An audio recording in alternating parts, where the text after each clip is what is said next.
મને ખબર છે કે હું તને બહુ હેરાન કરું છું. તું થાકી જાય છે મારી પાછળ મને સંભાળવામાં. કદાચ તને ક્યાંક મારી ઉપર ચીડ પણ થતી હશે, ગુસ્સો પણ આવતો હશે. મારી તબિયત સારી રહે, નરમ રહે તો હું તને જ સતત બોલાય કરું, યાદ કર્યા કરું.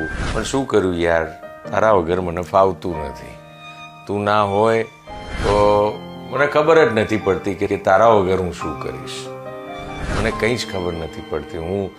તને યાદ છે વર્ષો પહેલાં હું ઓસ્ટ્રેલિયા ગયો હતો અને વિડીયો કોલ કર્યો હતો, કારણ કે એ મોલમાં હું ગયો તો ત્યારે પણ હું ખોવાઈ ગયો હતો, એકલો હતો. એટલે મને નથી ખબર પડતી કે આ મોલમાં હું કઈ દુકાનમાં જઉં કે હું શું ખાઉં.